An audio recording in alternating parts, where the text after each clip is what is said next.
एक बार मैं रायगढ़ घूमने गया था। रायगढ़ में बहुत से घूमने लायक किले हैं, मगर उनमें से एक किला जो परियों की कहानियों के कारण मशहूर था, मैं वहीं पर गया था। मैंने सुन रखा था कि आज भी वहाँ पर रात में परियां आती हैं, उनका जश्न होता है। कई लोगों ने इस बात के दावे भी किए थे। मुझे इन सब बातों पर यकीन नहीं था, मगर घूमने के कारण मैं ऐसे चला गया। अपने कुछ दोस्तों के साथ मैं रायगढ़ पहुंच गया। वहां पहुंचकर हम लोग उस परी वाले किले में भी गए। वहां घूमे और वहां के आसपास के लोगों से उस किले के बारे में पूछताछ भी की। लोगों का कहना था कि वहां पर रातों को परियां आया करती हैं। हम लोगों ने जगह जगह जाकर उस बारे में पूछताछ की। सभी का यही कहना था कि वहां परियां आती हैं। हम लोग फिर उस किले को भी घूमने गए, उसे अच्छी तरीके से घूमा और फिर हम लोग बाहर निकल के दूसरी जगहों को भी देखने लगे। वहाँ पर हमें एक नौजवान शादीशुदा जोड़ा मिला। हम उनके पास गए। हमें लगा कि शायद ये वहीं के रहने वाले हैं। उन लोगों ने भी यही बताया कि वो वहीं रहते हैं। हमने सोचा कि शायद ये भी इस जगह के बारे में अच्छे से जानते होंगे। हम लोगों ने उस जगह के बारे में उनसे पूछना शुरू किया, तो उन लोगों ने उस जगह के बारे में ऐसी ऐसी बातें बताईं जिसको सुनकर हमारी दिलचस्पी उस किले के बारे में जानने की और बढ़ गई। फिर हम लोगों ने उनसे बैठकर तफसील से उस किले के बारे में पूछताछ की। उन लोगों ने बताया कि वहाँ पर सचमुच परियां आती थीं और ये कहानी कोई काल्पनिक नहीं बल्कि सच्ची है। हम लोग उनकी बातों को गौर से सुन रहे थे। मेरे सभी दोस्त उनकी बातों पर यकीन तो कर रहे थे, मगर मैं अब भी उनकी बात पर यकीन नहीं कर पाया था। उन्होंने बताया कि वहाँ रात होते ही कई सारे कुत्ते निकल आते हैं जो आकार में बहुत ज़्यादा बड़े होते हैं। उनकी आंखें किसी टॉर्च की रोशनी के मानित चमकती रहती हैं और उनसे डर के मारे यहाँ पर कोई भी रात में आता नहीं है। यहाँ पर घूमने वाले लोग भी अक्सर भाग जाया करते हैं। इस पर मैंने उनसे पूछा, क्या आप लोगों ने कभी उन कुत्तों को खुद देखा है? उन लोगों ने कहा, हाँ, हम लोग तो रोज़ देखते हैं। उनकी बात काफ़ी हैरानी भरी थी। मैंने कहा कि तो फिर मुझे भी देखना है। मेरी बात पर वो मुस्कुराए और बोले, ठीक है, कहीं जाना मत, अभी शाम होते ही ये लोग निकल जाएंगे। उसके बाद रात जैसे ही अपने पैर पसारेगी, आप लोग उन कुत्तों को देख पाएंगे। और फिर धीमे धीमे हम लोग शाम होने का इंतज़ार करने लगे। सूरज डूबा और चारों ओर अंधेरा छा गया।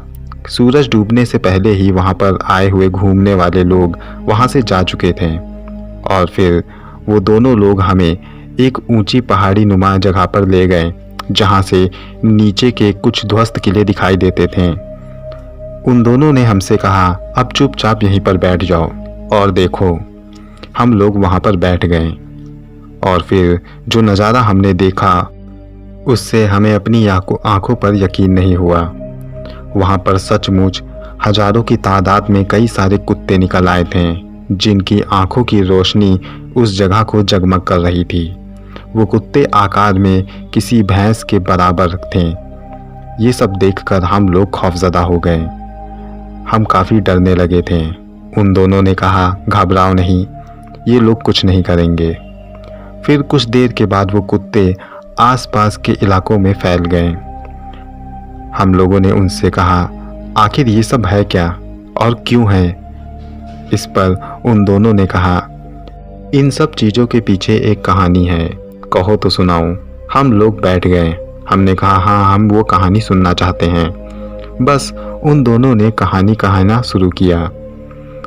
उन्होंने कहा, बात उस समय की है जब यहाँ पर एक बड़ा ही घमंडी बादशाह राज करता था। उसकी 5 बेटियां थीं।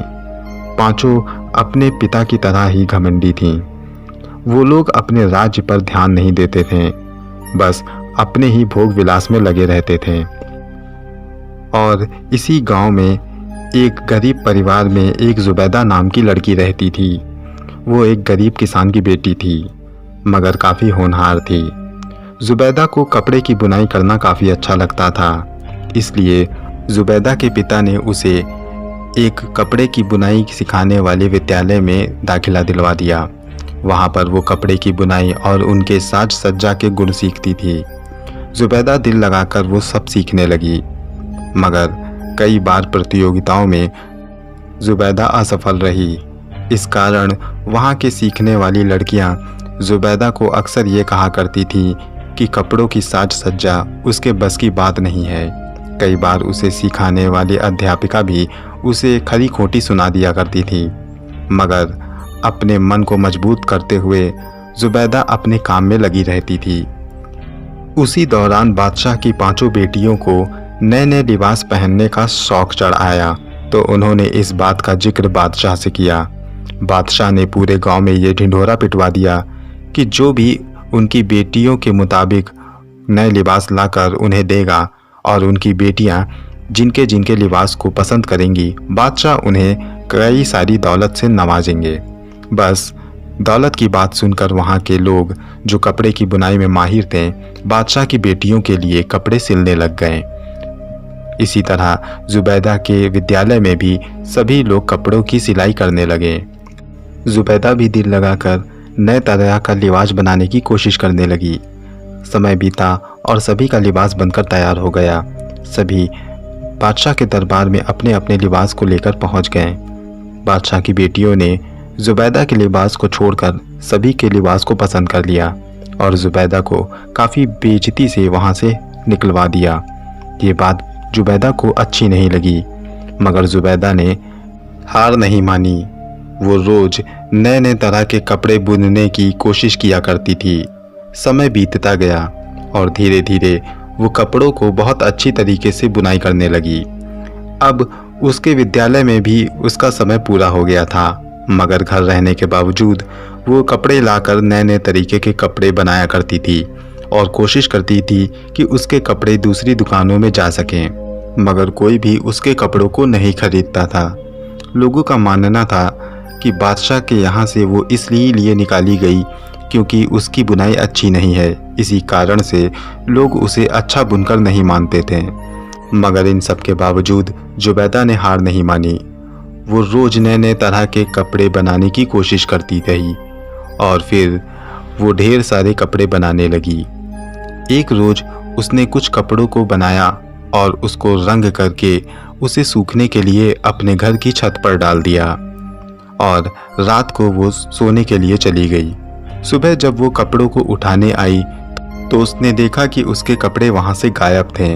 उसके कपड़ों की जगह वहाँ पर कुछ पोटलियाँ पड़ी हुई थीं जिनमें सोने के ढेर सारे सिक्के थे।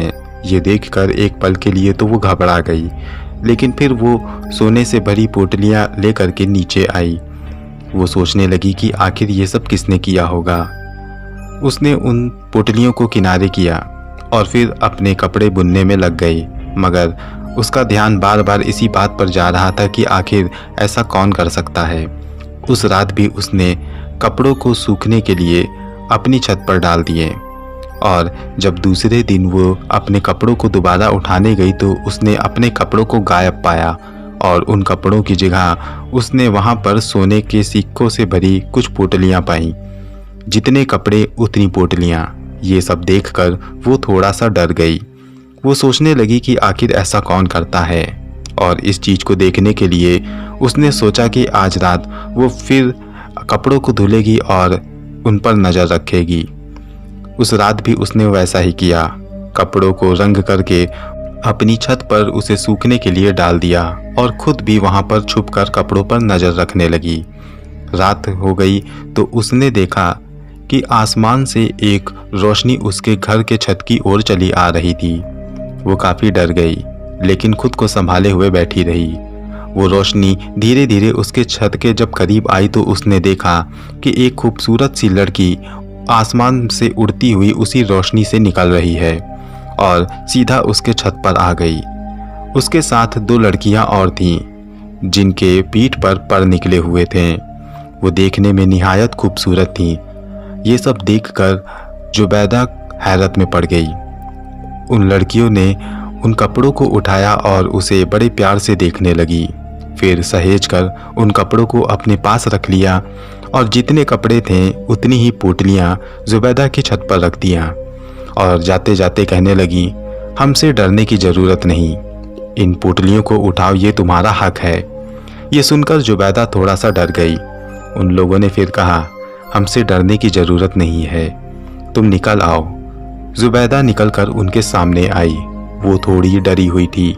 उन लोगों ने कहा, तुम्हें डरने की ज़रूरत नहीं है, हम लोग परिजात हैं, परिस्तान से हम लोग यहाँ पर आया करते हैं। रात को मैंने तुम्हारे बनाए हुए इन कपड़ों को देखा, हम लोगों को काफ़ी अच्छे लगे।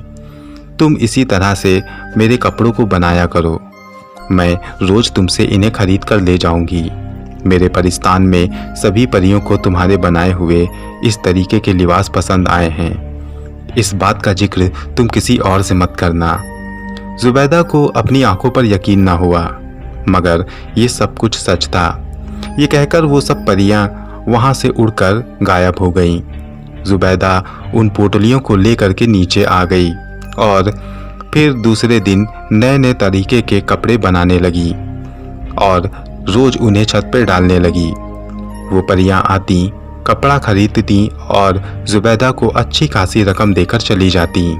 समय बीतता गया और धीरे धीरे जुबैदा की आर्थिक हालत ठीक होती चली गई। अब जुबैदा धीरे धीरे बड़ी व्यापारी बन गई और धीरे धीरे उसने अपने आप को काफ़ी ज़्यादा संपन्न कर लिया। अब वो अपने इलाके में सबसे ज़्यादा अमीर थी। उसने सिलाई और बुनाई सिखाने के लिए काफ़ी सारे संस्थान खोले और गरीब बच्चों के लिए भी पढ़ाई के लिए मदरसे और पाठशालाओं का निर्माण करवाया। उसने अपने उस दोस्त से भी शादी कर ली जो उसका हर काम में हाथ बटाता था। अब वो लोग काफ़ी हंसी खुशी से रह रहे थे।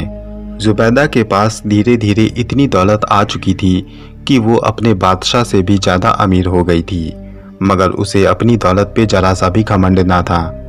मगर ये बात बादशाह को अच्छी नहीं लगी कि उसके इलाके में उससे भी ज़्यादा कोई अमीर हो।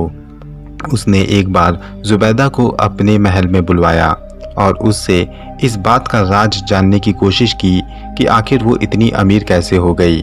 इस पर जुबैदा ने बस इतना कहा कि ऊपर वाले की रहमत से ऐसा हो पाया है।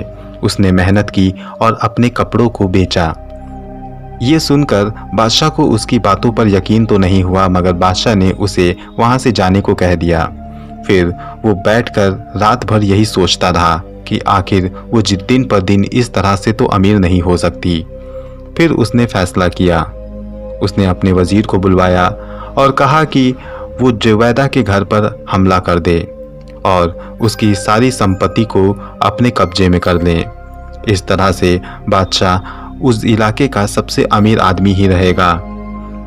वजीर बादशाह की बात सुनकर एक बड़ी सी सेना लेकर जुबैदा के घर की ओर रवाना हो गया और जुबैदा के घर को चारों ओर से घेर लिया। और फिर वजीर का हुक्म पाकर उसकी सेना ने जुबैदा के घर पर आक्रमण कर दिया। वहाँ पर जितने भी लोग थे उनको मौत के घाट उतार दिया। जुबैदा और उसके शौहर को भी उन लोगों ने काफ़ी ज़्यादा मारा और उन्हें बादशाह के सामने पेश किया।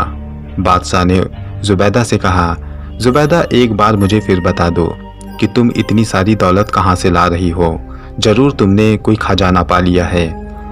इस पर जुबैदा ने कहा, ऐसा कुछ नहीं है, ये सिर्फ ऊपर वाले की रहमत की वजह से हो पाया है।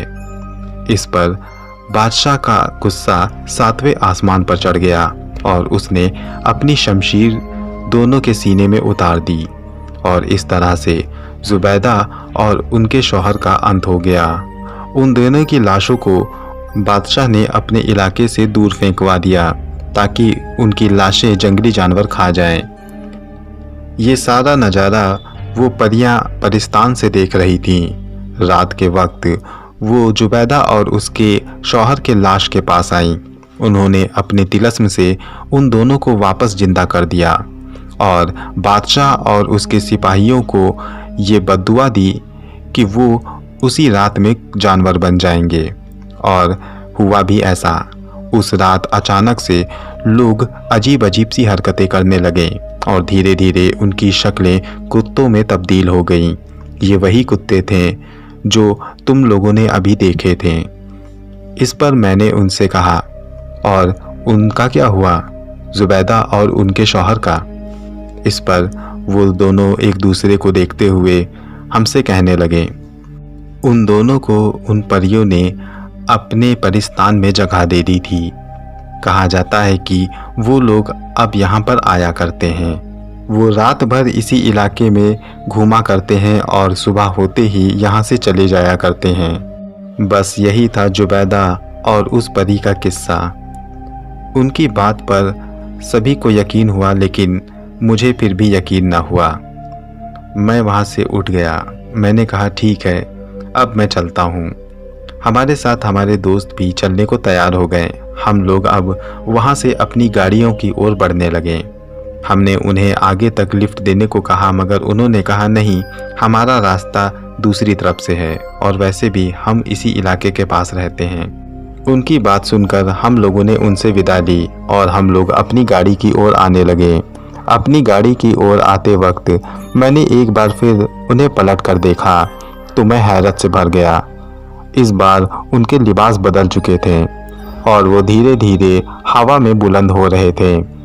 मैंने अपने दोस्तों से कहा, वो देखो, वो लोग तो हवा में उड़ रहे हैं, मगर मेरे दोस्तों को वो लोग दिखाई नहीं दिए। मैं उन्हें बिल्कुल साफ तरीके से देख पा रहा था। इससे पहले कि मैं कुछ और कहता, उन दोनों ने मुंह पर उंगली रखते हुए मुझे चुप रहने का इशारा किया। मैं समझ गया कि ये वही दोनों हैं जिनके ऊपर ये सारी घटनाएं बीती थीं। वो वही लड़की थी जिसका नाम जुबैदा था। वो अपनी ही आप बीती हमें सुना रही थी। उस दिन से मुझे जिन और परियों पर यकीन हो गया।